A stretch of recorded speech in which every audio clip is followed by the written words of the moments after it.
ओमज्ञानतिमिरान्धस्य जनाञ्जनशलाकया चक्षुर्मीलितं येन तस्मै श्रीगुरवे नमः।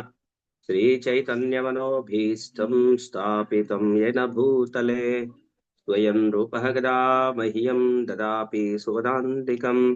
वन्देऽहं श्रीगुरों श्रीयुतापदकमलं श्रीगुरोन् वैष्णवांश श्रीरूपं साग्रजातं सहगण रघुनाथान्वितं तं सदेवं साद्वैतं सावधूतं परिजनसहितं कृष्णचैतन्यदेवं श्रीराधा कृष्णपादान् सहगण ललिता श्रीविशाखान्वितांश।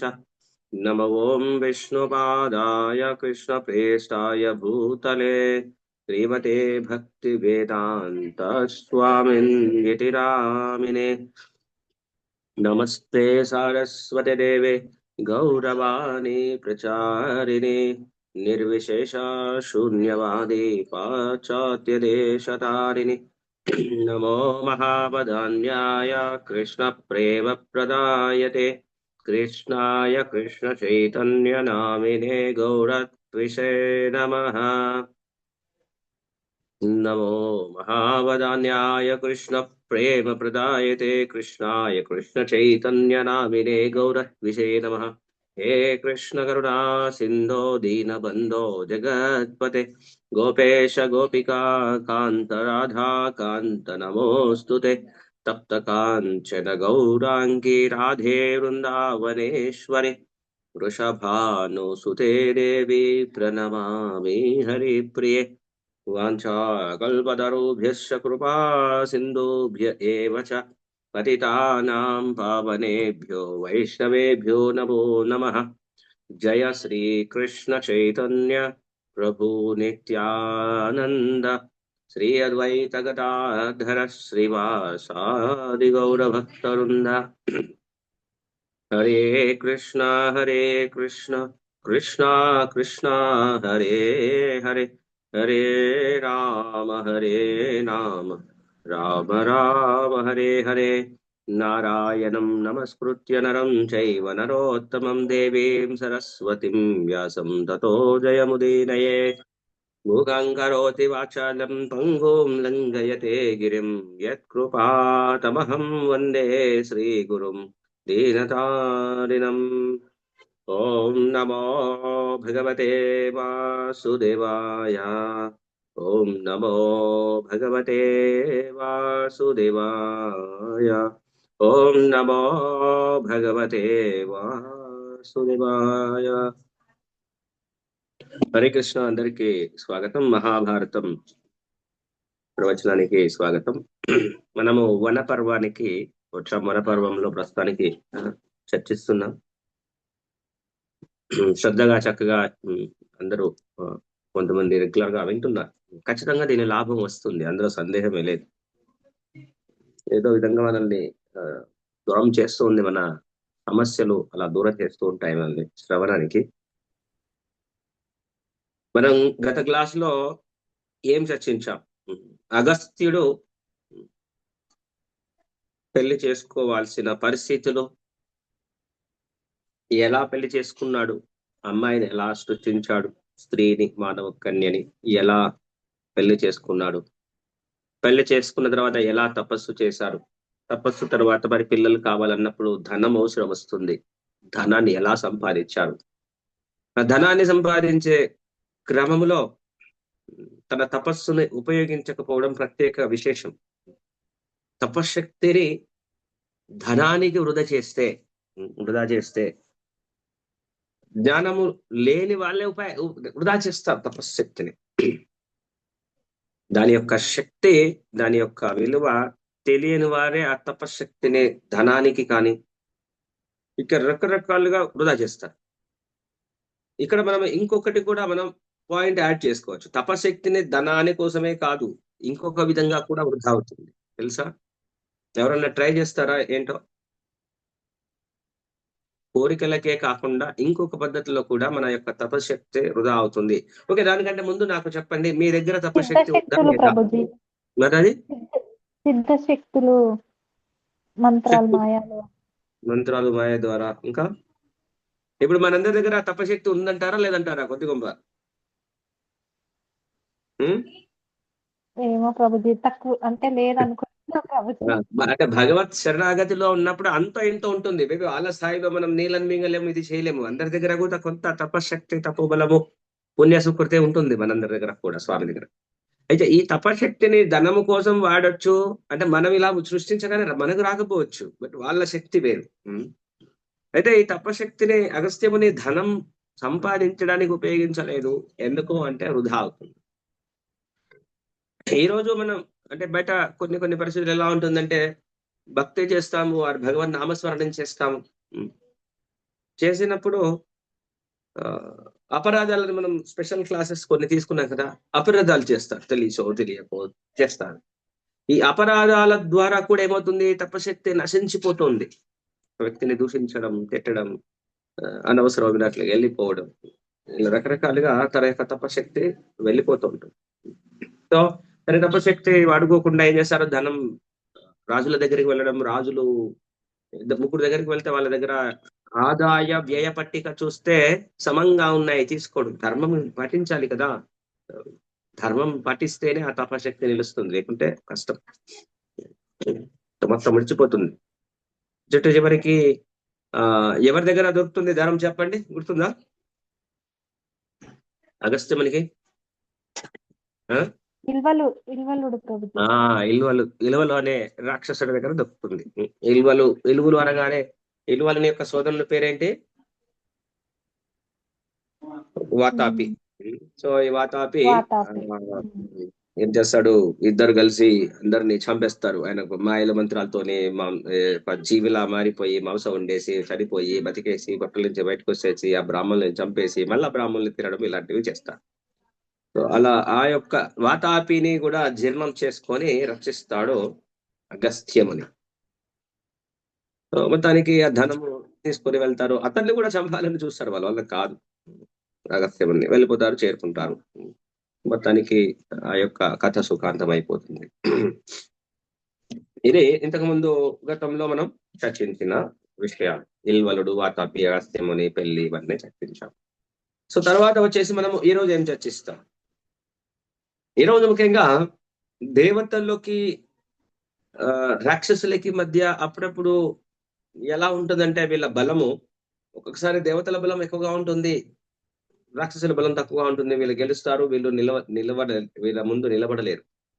ఒకసారి రివర్స్ అవుతుంటుంది. రకరకాల కారణాలు, ఒక్కొక్క సందర్భంలో ఒక్కొక్క కారణం ఉంటుంది. మరి అలాంటి పరిస్థితిలో ఒకసారి ఇప్పుడు మనకి వృత్తాసురుని కథ భాగవతంలో కూడా వస్తుంది కదా.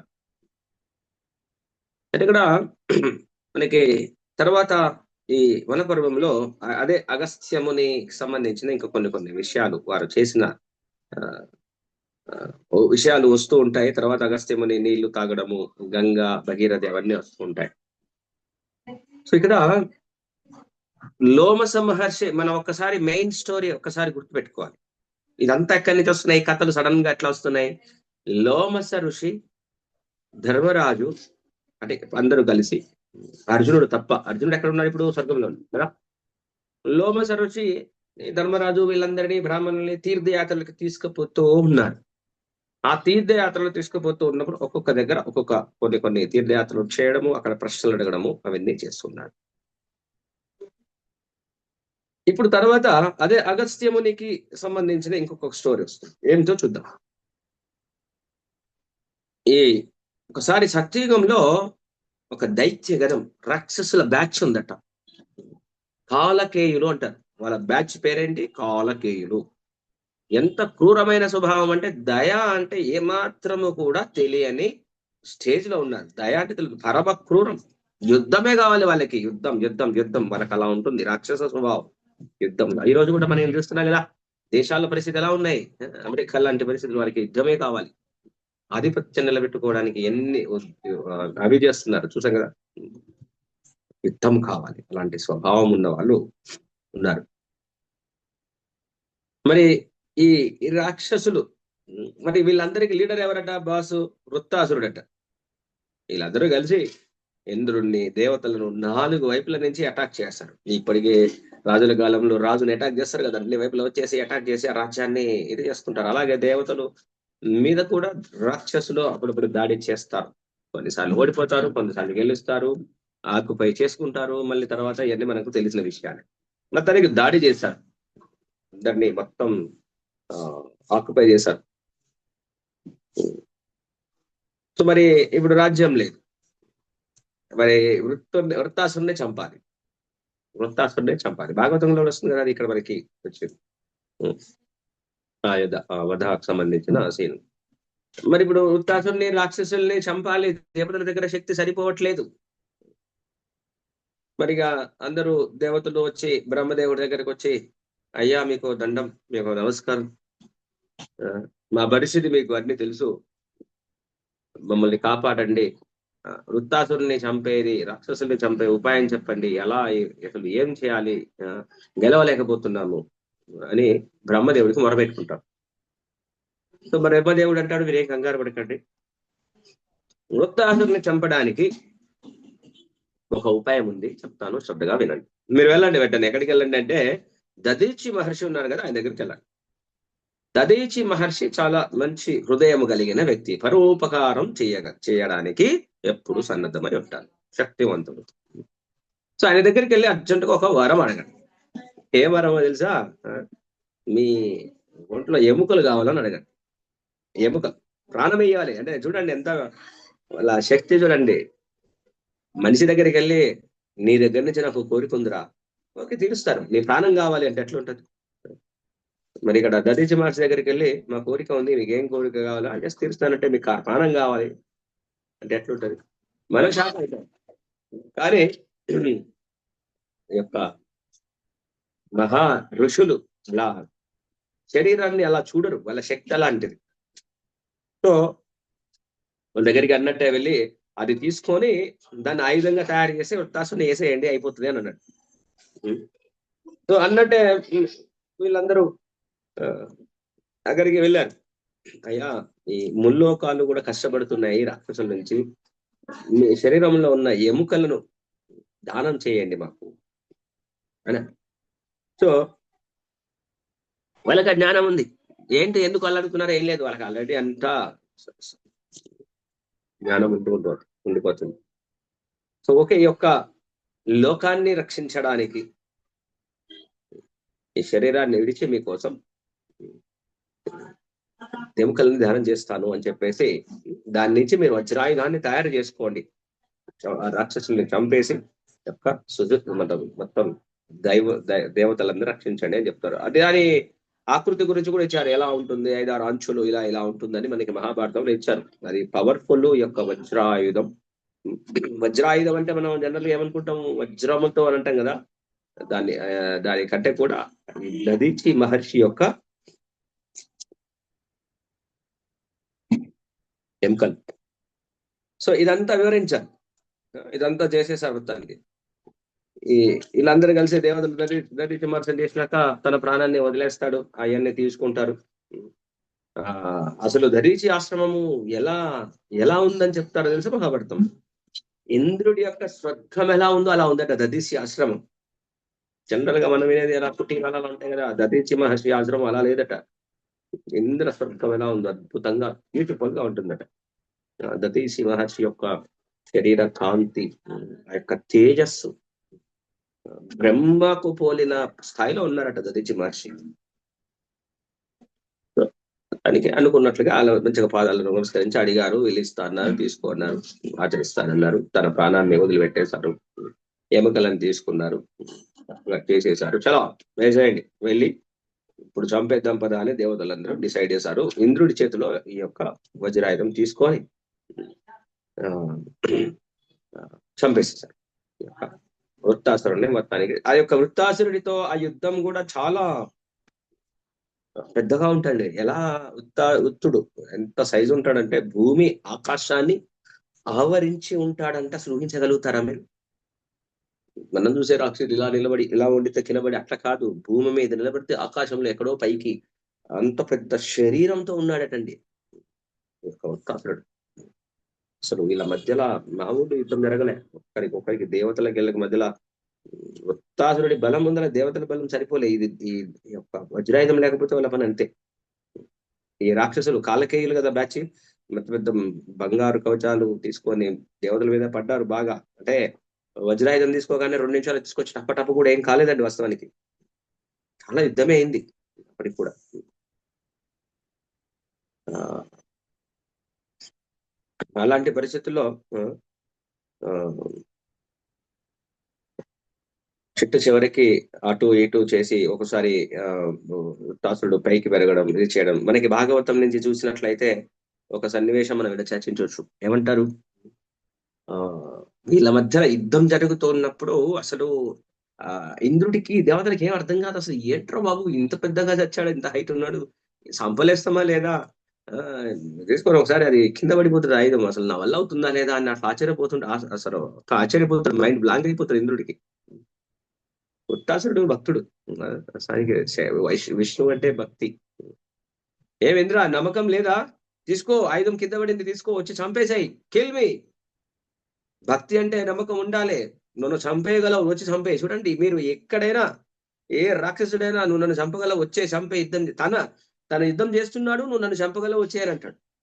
చంపే, యూ కెన్ కిల్ మీ అంటాడు. నిన్ను అంతమాత్రం నమ్మకం లేదా అంటాడు అనమాట. అప్పుడు అసలు పర్వతాలు కూడా చిన్నగా అయిపోతాయి ఆయన ముందల. తనకి మహేంద్రుడు. అలా విచిత్రమైన సన్నివేశాల మధ్యలో ఆశ్చర్యపోతాడు. ఏంట్రా బాబు, రాక్షసుడా ఇంకెవరన్నా ఇట్లా మాట్లాడుతున్నాడు ఏంటి, ఆ, ఆ, భక్తుడిలా మాట్లాడేవారికి ఆశ్చర్యపోతుంటాడు. ఏంటి మామూలుగా జనరల్ గా రాక్షసులు ఎలా మాట్లాడతారు? ఈ సంగతి చూస్తా, నువ్వేం చేయలేవు, విష్ణువు ఏం చేయలేడు, నువ్వేం చేయలేవు అంటారు కదా ఇక్కడ రకాల.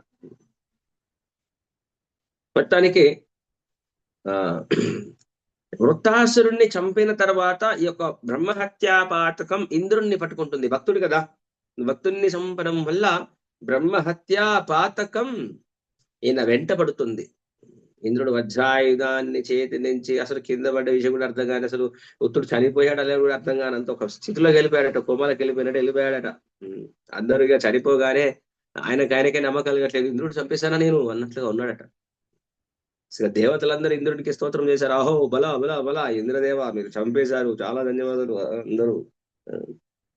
ఎప్పుడైతే వృత్తాసుడు చనిపోయాడో ఈ కాలకేయులు ఇంకా, అంటే ఇక లీడర్ లేకపోతే టీం మెంబర్స్ ఎలా ఉంటుందంటే భయం ఉండిపోతుంది కదా.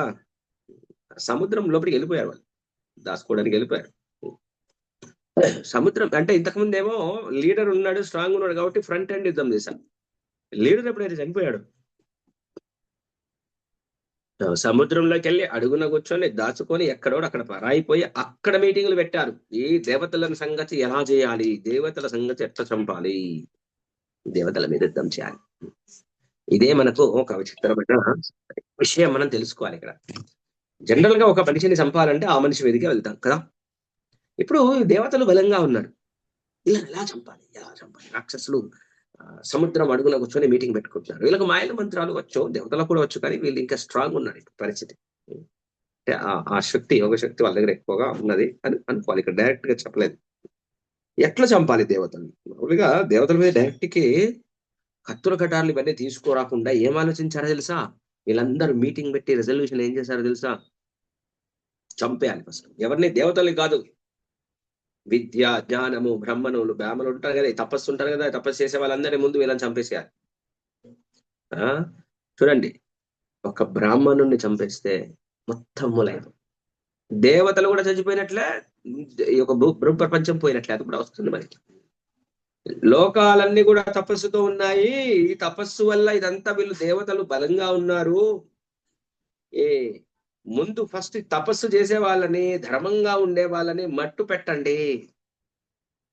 వాళ్ళని, ఈ తాపసులను చంపేసేస్తే ఇక లోకాలన్నీ నశించిపోయినట్లే, ఒకదాని కింద ఒకటి చచ్చిపోయినట్టే లెక్క. టెన్షన్ లేదని వీళ్ళని చంపేయాలి అని మీటింగ్ పెట్టి ఒక రాక్షసుడు సలహా ఇస్తాడు. ఎస్, నువ్వు అన్నది కరెక్ట్, కొత్తొక్కని చంపేద్దాం, ఇప్పటి నుంచి చంపేయాల్సిందే. మరి సముద్రం వరుణ్ నివాసం అడుగున కూర్చున్నారు, మీటింగ్ లేసారు. ఎస్, ఈ రోజు నుంచి మొదలు పెడదాం, ఒక్కడు కూడా బతకడానికి లేదని మొదలుపెట్టేశారు. ఇంకా రాత్రి వేళల్లో ఏం చేసేవాళ్ళు వీళ్ళు? ఆశ్రమాల్లోకి వెళ్ళడం, మునులను, ఋషులను తినేసేయడం, ఋషులని చంపేసి, బ్రాహ్మణులను, మునులంటే ఎవరు? బ్రాహ్మణులు, ముందు ఋషులు, లేక ఇంకా భక్తులు, చంపేసి తినడం, చంపేయడం, తినడం. ఎప్పుడో నైట్ పొద్దుగుకులేమో సముద్రం అడుగున ఉంటారు, నైట్ మొత్తం ఏమో ఆశ్రమాలలోకి వెళ్ళేసి వాళ్ళని చంపేయడం, తినడం. అసలు ఊహించుకోండి సీన్ ఎలా ఉందో. వశిష్ఠుని ఆశ్రమంలో 180 మందిని తినేశారట. 90 మంది ఋషులను చంపేశారట. శిష్యులని, అక్కడ ఉన్న ఋషులని ఎంతో మందిని, 100 మందిని చంపేశారు. చవన ముని ఋషికి వెళ్ళారట. అక్కడ ఆశ్రమం దగ్గరికి వెళ్ళేసి అక్కడ 10 మందిని ఋషులను తినేశారట. ఎవరు కనబడితే వాళ్ళను రాత్రి వెళ్ళడం, తాపసులను చూడడం, చంపేసేయడం, మళ్ళీ పోయి దాచుకోవడం, అదిరికి వెళ్ళిపోవడం. భరద్వాజాశ్రమానికి వెళ్ళి అక్కడ రాక్షసులను చంపేశారట. ఇదే విధంగా రాత్రులందు అందరినీ గర్వంతో తాపస్సులను, బ్రాహ్మణులను చంపేయడం, భోజనం చేయడం.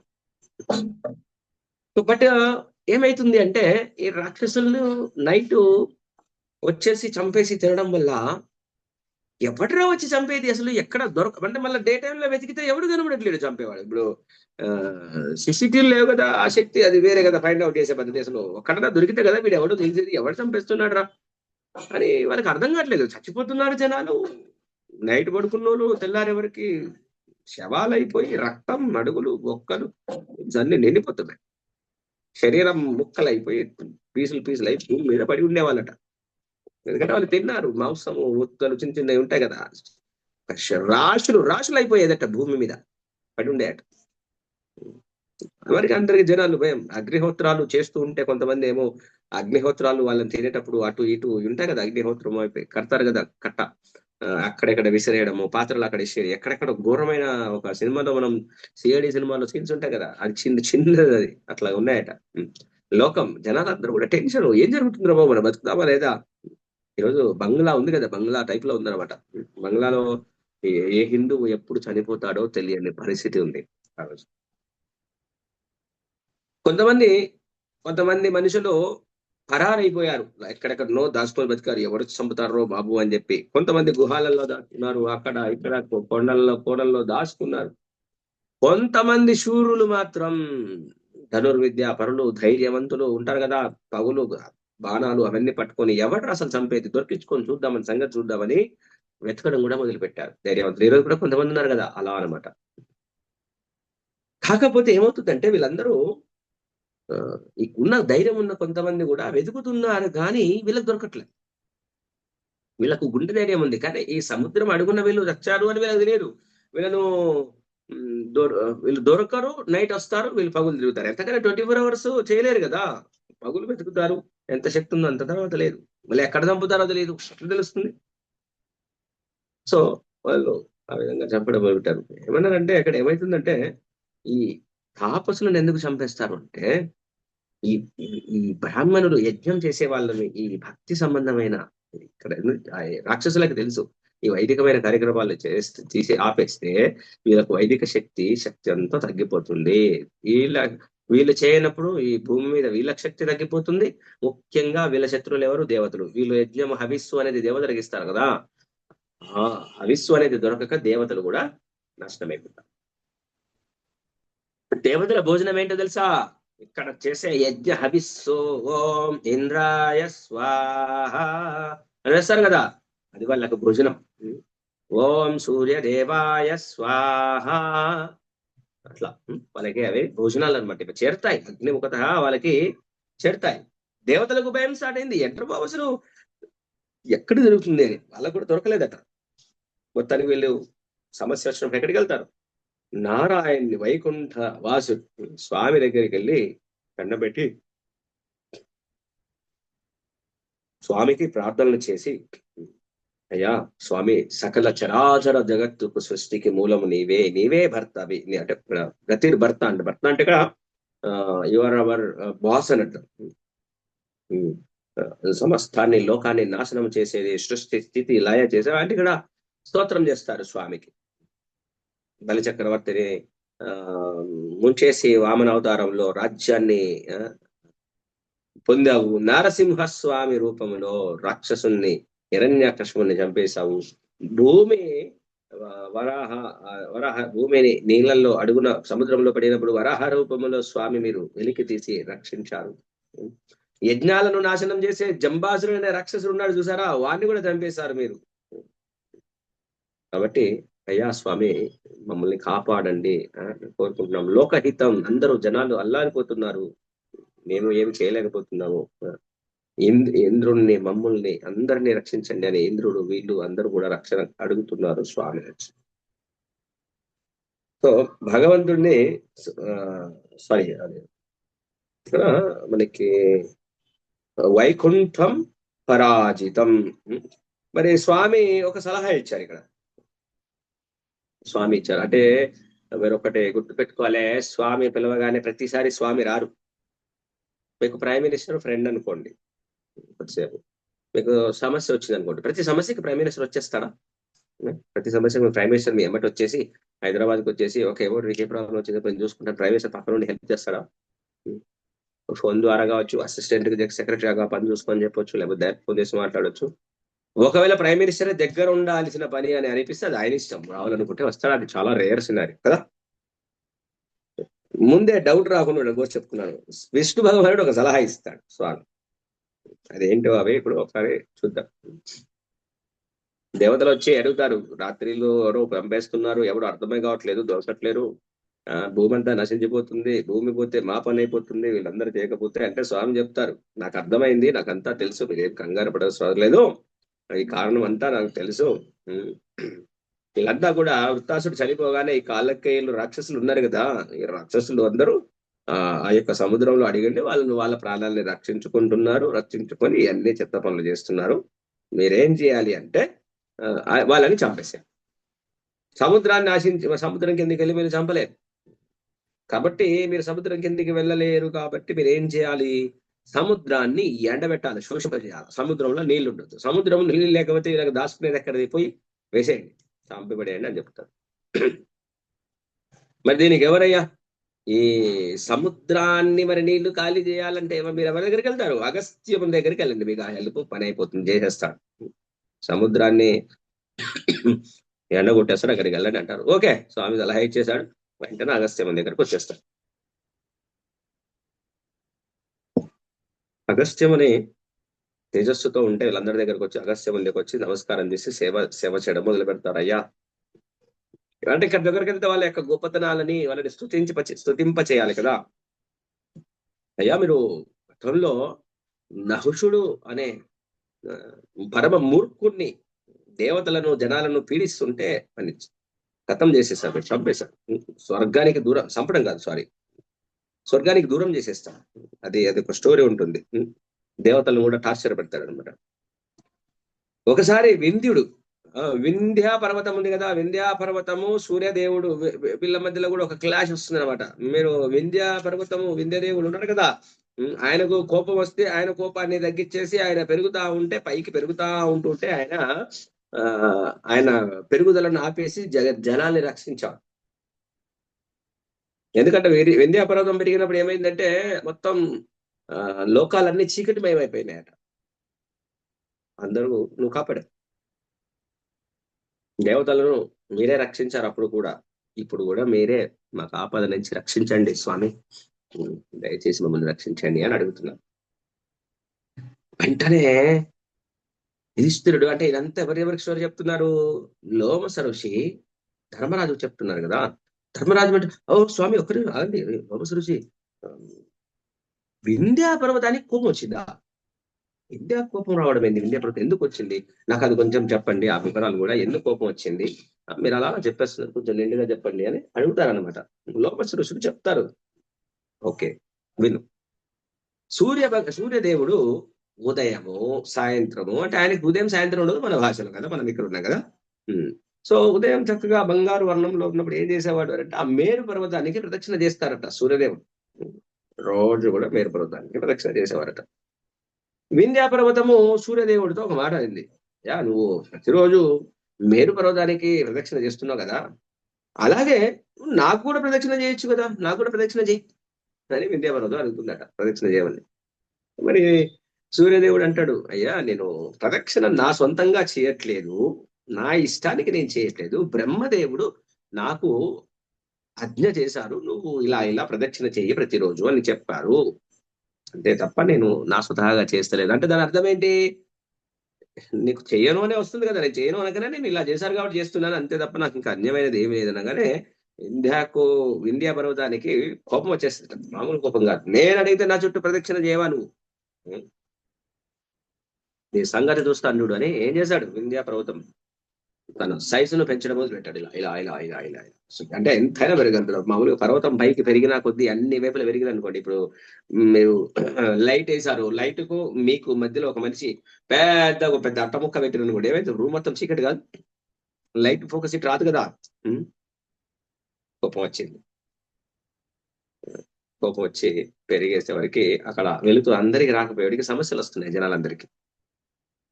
మరి ఇప్పుడు ఇప్పుడు వాస్తవానికి సూర్యుని యొక్క వెలుతురు రాకపోతే దేవతలకు కూడా టెన్షనే. దేవతలకు కూడా టెన్షనే. మరి ఎట్లా బాబు వీళ్ళిద్దరు అనుకోని గొడవ పెట్టుకొని మమ్మల్ని చంపేస్తే ఎట్లా? ఏం చేయాలి? వింధ్యా పర్వతాన్ని కోపాన్ని తగ్గించేసే ప్రయత్నం చేద్దామని చెప్పి వింధ్యా పర్వతాన్ని దగ్గర కూడా అన్ని ప్రయత్నాలు చేశారు, కానీ అని కాలే. వింధ్యా పర్వతం వినలే, వీళ్ళు చెప్పినా వినలే. మరి ఇక దేవతలు చెప్పినా పని కాలేదు. ఈయనేమో కోపం తగ్గట్లేడు, ఆయనేమో చేయట్లేడు, మమ్మల్ని ఏంటి అని ఈయన కోపం వచ్చేస్తే వీళ్ళ పరిస్థితి ఏంటని చెప్పేసి ఇంకెక్కడికి వెళ్ళాలి? ఎక్కడికో దగ్గరికి వెళ్ళాలి కదా. వింధ్యా పర్వతం పరిస్థితి ఎలా ఉందంటే సూర్యుని చంద్రుల వీళ్ళ మార్గం మధ్యలో నక్షత్రాల గతికి కూడా అడ్డమైందట. వెలుతురు రావడమే కాదు, వాటి యొక్క వెలుతురు సూర్యుడికి కానీ చంద్రుడికి రాకపోవడము, నక్షత్రాలకు సంబంధించిన గతి అంటాం కదా, డెస్టినేషన్, ఇది అడ్డం వచ్చినప్పుడు ఇది తిరగాల్సిన దానికి అడ్డం వస్తే ఏమైతుంది? మారిపోతుంది కదా. మొత్తం దాని టైం అంతా, కాలం అంతా మారిపోతుంది, కాలస్వరూపం అంతా మారిపోతుంటది. అయ్యో ఎలా పరిస్థితి అని మొత్తానికి అగస్త్యముని దగ్గరికి వెళ్తారు. అయ్యా మీరు ఇంతకుముందు హెల్ప్ చేస్తారు, దయచేసి మాకు సహాయం చేయండి, వింధ్యా పర్వతం పెరిగేసి మమ్మల్ని చంపేస్తున్నాడు అని అగస్త్యముని మళ్ళా రిక్వెస్ట్ చేస్తే దేవతలు ఒకసారి వచ్చి అగస్త్యముని తన భార్య పెళ్లి అయింది కదా, తన పెళ్లి అయిన తర్వాత జరిగింది ఆ సీన్. సో భార్యను తీసుకొని వింధ్యా పర్వతం దగ్గరికి వస్తాడు. వింధ్యా పర్వతం దగ్గరికి వచ్చి వింధ్యా పర్వతంతో ఒక మాట చెప్తాడు అగస్త్యముని. నాన్న నాకు ఒక అర్జెంట్ పని మీద నేను దక్షిణం వైపు వెళ్ళాలి, నువ్వు అడ్డం ఉన్నావు, నేను అటు వెళ్ళాలి, దక్షిణ దిక్కుకు వెళ్ళాలి. అంటే ఆయన ఏంటంటే ఉత్తరం వైపు ఉన్నారు, నేను అటు వెళ్ళాలి, నాకు పని ఉంది, నువ్వు అడ్డం ఉన్నావు. పైన కంప్లీట్ నువ్వు ఫుల్ అయిపోయినావు కదా, పైన కూడా సందు లేదు, నువ్వు సందు ఉన్నా కానీ అంత కష్టం. నువ్వు కొంచెం, నేను అటు వెళ్తాను, కొంచెం పని ఉంది చూసుకొని వెనక్కి వస్తా, అప్పటిదాకా నువ్వు తగ్గు, అంతే చాలు. అంటే ఇదంతా మాటలు డైరెక్ట్ చెప్పలే, ఒకటే మాట చెప్పాను, నేను అటు వెళ్తా అప్పటిదాకా తగ్గు, నేను ఇటు వచ్చినాక పెరుగు అనకుండానే అప్పటిదాకా తగ్గు అంటే ఏంటి, తర్వాత నీ ఇష్టం అన్నాడు. ఓకే వింధ్యా అన్నాడు. ఓకే ఏముంది లేదు, కొద్దిసేపే కదా, అలా వెళ్ళి సౌత్ పోయి అక్కడే ఉంటాడైంది పర్మనెంట్ గా, చూద్దాం. వింధ్యా పర్వతం తాగాడు, మాట తీసుకున్నాడు, నేను వచ్చే వరకు కొద్దిసేపు అట్లా కూర్చో, తర్వాత నీ ఇష్టం అన్నట్టుగా తీసుకున్నాడు అనమాట. తగ్గాడు. వింధ్యా పర్వతం తగ్గగానే అగస్త్యముని డమ్మున వెళ్ళిపోయాడు సౌత్ కి. మరి వింధ్యా పర్వతం తగ్గిపోయింది కదా, మరి ఇప్పుడు పెరగాలి. ఇప్పుడు ఈయన పెరగాలంటే రూల్ ఏంది? మాట ఇచ్చిరంటే తగ్గులేదు కదా. ఈయన అటు వెళ్ళి ఇటు రావాలి, అంటే ఇటు రావాలి అనేది ఎప్పుడు జరుగుతుంది? ఆయన ఇటు వచ్చిన తర్వాతనే ఈయన పెరగాలి. అగస్త్యముని ఏమైనా మామూలు ఆయన రాలే, అటు పోయిండు అటే మాయం పరారు. మామూలుగా ఆయన పోవాలనుకుంటే ఎటు సైడ్ అని పోవాలనుకుంటే ఇట్లనే రావాలా చెప్పండి మీరు? అడ్డంగా పర్వతాల మధ్య నుంచి రాలేడు కదా. ఆయన యోగశక్తి ఉన్నది కదా, ఎట్లనే వచ్చేస్తాడు. ఇక రాలే. ఏమైంది ఆయన పరిస్థితి? ఆయన వచ్చే వరకు పెరగడానికి లేదు కాబట్టి అలాగే వింధ్యా పర్వతం అలాగే ఉండిపోయాడు. ఆ విధంగా ఆ యొక్క రక్షణ అనేది కూడా దేవతలకి ఈ యొక్క అగస్త్యముని చేశాడనమాట. సో మొత్తానికి అగస్త్యుని యొక్క దేవతల అగస్త్యుని యొక్క అనుగ్రహాన్ని పొంది హెల్ప్ తీసుకున్నారు. అయ్యా మీరు ఇలాంటి సహాయం కూడా చేశారు అని చెప్పారనమాట. అయితే ఇంకొక ప్రాబ్లం ఉంది. ఇప్పుడు ఒక హెల్ప్, ఇది ఇంతకు ముందు హెల్ప్ చేశారు కదా, మీరు ఇలా చేశారని చెప్పారు, ఈ స్టోరీ అయిపోయి.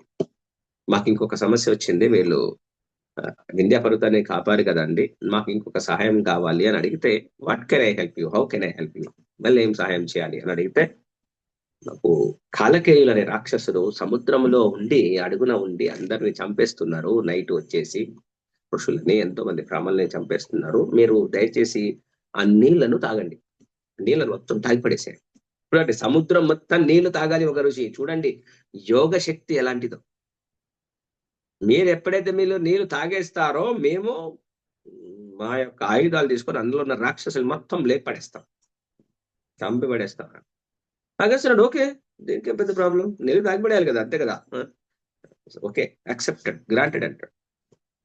సో అందరు దేవతలు, అగస్త్యుడు, అందరూ కూడా ఋషులు అందరు తీసుకొని సముద్ర తీరానికి వచ్చేస్తారు, ఇంకా నీళ్ళన్ని ఖతం చేయడానికి, ప్లాన్ చేయడానికి. అక్కడ ఈ అద్భుతం, అంటే ఈ అద్భుతం చూడాలి, అసలు నీళ్ళన్నీ అయిపోవాలి, ఆ యుగశక్తి ఎలాంటిది, ఎలా జరుగుతుంది అని మానవులు, నాగులు, గంధర్వులు అందరూ కూడా ఏదో చూడడానికి వచ్చేస్తారండి అక్కడికి. ఎలా తాగుతాడు రా బాబు ఇన్ని నీళ్ళు, చూద్దాం ఈయన శక్తి. కొన్ని ఆశ్చర్యకరమైన ఘటనలు మనం కూడా మ్యాజిక్ ఏదైనా జరుగుతుందంటే చూస్తుంటాం కదా, వావ్ దానికి ఇట్లా చేస్తున్నాడు ఈ మ్యాజిక్, ఇట్లా మన కళ్ళ ముందర ఉంది, ఇది ఎంత మాయమైపోతుంది, మనకు ఆశ్చర్యం అనిపిస్తుంది కదా. వాళ్ళందరికీ కూడా చూడాలనిపించి అందరూ వచ్చారట సముద్ర సమీపానికి, అసలు అగస్త్యముని ఎలా నీళ్లు ఖతం చేస్తాడో చూద్దామని వచ్చారట. మొత్తానికి అగస్త్యుడు, అగస్త్యుని యొక్క తండ్రి ఎవరైనా మిత్రావరుణుడు, మిత్రావరుణ్ణి కుమారుడు అగస్త్యుడు. ఈ యొక్క నేను ఇప్పుడు నీళ్లు తాగున్నాను, నేను ఎప్పుడైతే నీళ్లు తాగుతానో వెంటనే మీ పని మీరు ఖతం చేసుకోండి అని చెప్పేశాడు. అగస్త్యుడు వెంటనే అందరూ చూస్తుండగానే ఆ నీళ్ళని ఇలా తాగేశాడట, మొత్తం వెళ్ళిపోయినాయి లోపలికి. అందరూ ఆశ్చర్యపోయారు, ఇంద్రుడు కూడా ఆశ్చర్యపోయాడు. చూడండి ఋషుల యొక్క శక్తి చూడండి, ఇంద్రుడు కూడా ఆశ్చర్యపోయాడు. ఆశ్చర్యపోయి మొత్తానికి తాగాని అగస్త్యముని స్తోత్రాలతో మంచిగా పొగిడి పొగిడి, మీరు అద్భుతం, మాకు చాలా రక్షణ చేశారు, మాకు చాలా సహాయం చేశారు, నీవే మాకు రక్షకుడివి అంటే. ఎక్కడ ఇప్పుడు దేవతలు ఎలా ఉంటారంటే ఎక్కడికి పోతే వాళ్ళకి చక్కగా స్తుతులు చేస్తారు, నువ్వు మహారక్షకుడివి, అలా ఇలా చక్కగా చేస్తా, పుష్ప వృష్టి పడుతుందట.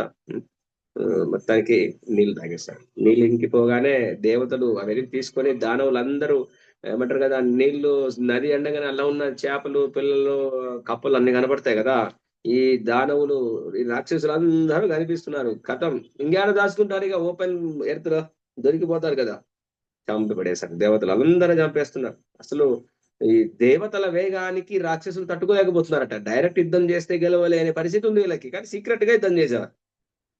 మీరు అబ్జర్వ్ చేస్తే అప్పుడు రాక్షసులేమో సముద్రం అడుగున ఉండి నైట్లలో చంపేసేవారు. ఈ రోజు రాక్షసులు కలియుగంలో కూడా ఉన్నారు కదా. కలియుగంలో రాక్షసులు ఎలా చంపుతున్నారు? సనాతన ధర్మంలోనే ఉండి సనాతన ధర్మానికి వెన్ను పోటు పడుతున్నారు, ధర్మం నుండి సైడ్కి లాగేస్తున్నారు రకరకాల పరిస్థితుల్లో. మనం అదృష్టం, మనకు ఆ పరిస్థితి లేదు. సో దానవులు ఎంత ఎంత సమయము చేశారు అంటే సుమారు మనకి ఇస్తున్నారు 2 గడియల పాటు యుద్ధం జరిగిందట, చంపి పేయడానికి వీళ్ళందరినీ. అలా అది 2 గడియలు పట్టేసిందట మొత్తానికి. కొంతమంది ఋషులు అయితే మనసుతోనే చంపడేసినట్ట కనబడగానే, వాళ్ళ శక్తి, వీళ్ళకి యుద్ధం అవసరం లేదు కదా ఋషులకి, వాళ్ళ శక్తి తపశక్తిని ఉపయోగించి. ఇక కొంతమంది కాలేయులు రాక్షసులు ఉన్నారు కదా, యుద్ధం చేయలేక తప్పించుకొని భూమిని అడగ కింద నుంచి చీల్ చేసుకొని పాతాళంలోకి వెళ్ళిపోయారట, తప్పించుకొని వెళ్ళిపోయారు. అగస్త్యుని అందరూ కీర్తించి అద్భుతంగా దివ్యమైన పూలతో కుంభవృష్టి కురిపించారట. ఇప్పుడు అయిపోయింది, యుద్ధం అయిపోయింది, చంపేశారు. ఇప్పుడు నెక్స్ట్ యాక్టివిటీ ఏం కావాలి? తాగిన నీళ్లు మళ్ళీ కావాలి కదా, సముద్రం ఎండిపోతే ఎట్లా? అయ్యా మా పని అయిపోయింది, నీళ్ళను వదిలిపెట్టండి, మా పని ఇంకా ఇక జీవరాశులకి పనికి వస్తుంది, కావాలి మళ్ళీ శక్తి నడవాలి కదా, నీళ్ళు వదిలిపెట్టండి, మా పని అయిపోయింది అన్నారు. అగస్త్యుడు అన్నాడు ఇంద్రుడికి, దేవతలతో, నీళ్ళు మీరు తాగమన్నారు, తాగేశాను, జీర్ణం అయిపోయినాయి, ఇక లేవు నీళ్లు, నేను మళ్ళీ పంపించలేను, తాగడం వరకే నా పని, మళ్ళీ నింపే పని నాది కాదు, మీరు తాగమని చెప్పారు అంతే, జీర్ణం అయిపోయినాయి, ఇక లేవు, ఆ నింపడానికి వేరే మార్గం ఆలోచించుకోండి, అది నాకు తెలియదు, నేను చేయలేను అన్నాడు. నీళ్ళు అయిపోయినాయి, ఇప్పుడు ఇది ఎక్కడికి కూడా రా బాబు, వీళ్ళు చచ్చిపోయినారు కానీ ఇప్పుడు సముద్రం నీళ్లు కావాలి, ఈ నీళ్ళు ఎక్కడి తేవాలి, ఎట్లా చేయాలి? మళ్ళీ అందరు కలిసి మళ్ళా బ్రహ్మదేవ దగ్గరికి వెళ్తారు. అయ్యా మీరు చెప్పినట్లే ఆడికి వెళ్ళాము, ఋషివారి దగ్గరికి వెళ్ళాము, నీళ్లు తాగేశాడు, వాళ్ళని చంపేశాము, ఇప్పుడు నీళ్ళు వదిలిపెట్టామంటే నా పని కాదు, అది మీ పని అంటున్నాడు, ఇప్పుడు నీళ్ళని వేడ తెప్పించి అన్ని నీళ్ళు ఆడంగా మేము తెచ్చి అక్కడ నింపాలి, మీరే మార్గం చూపించండి, ఎట్లా మన నీళ్ళు నింపాలో మీరే చెప్పండి.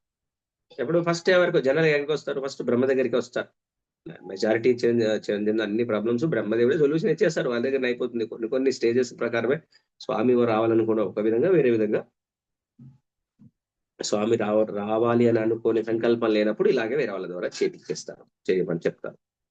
సో బ్రహ్మదేవుడు దగ్గరికి వెళ్ళి నమస్కరిస్తారు. బ్రహ్మదేవుణ్ణి ఆ అంజలి ఘటించి నమస్కరించిన తర్వాత బ్రహ్మదేవుడు ఇప్పుడు సలహా ఇస్తాడు. ఏం సలహా ఇస్తాడు? మరి ఆ నీళ్లు ఎలా వస్తాయి? మరి దేవతలు ఏమన్నా పూజ చేయమని చెప్తారా, లేకపోతే మంత్రాలు చేయమని చెప్తారా, ఎవరినైనా మళ్ళీ ఎవరి దగ్గరికి వెళ్ళమని చెప్తారు, ఎలా ఆ నీళ్లు వస్తాయి అనేదే తదుపరి క్లాస్ లో స్టోరీ. ఆ ఎండిపోయిన నీళ్లు రావడానికి ఏం జరిగి ఉంటుంది మనం తదుపరి క్లాస్ లో చూద్దాం. మళ్ళీ ఇప్పుడు మొదలు పెడితే మళ్ళీ ఎటు కాకుండా ఆగిపోతుంది. ఆ ఘట్టాన్ని మనం తదుపరి క్లాస్ లో చూద్దాం. హరే కృష్ణ హరే కృష్ణ కృష్ణ కృష్ణ హరే హరే హరే రామ రామ రామ హరే హరే. సో ఏమైనా ప్రశ్నలు ఉన్నట్లయితే అడగవచ్చు. అంతవరకు సెలవు. All glories to divine graces ఇదంతా సర్వీస్ లో. సో నెక్స్ట్ వీక్ మనం కలుద్దాం. హరే కృష్ణ.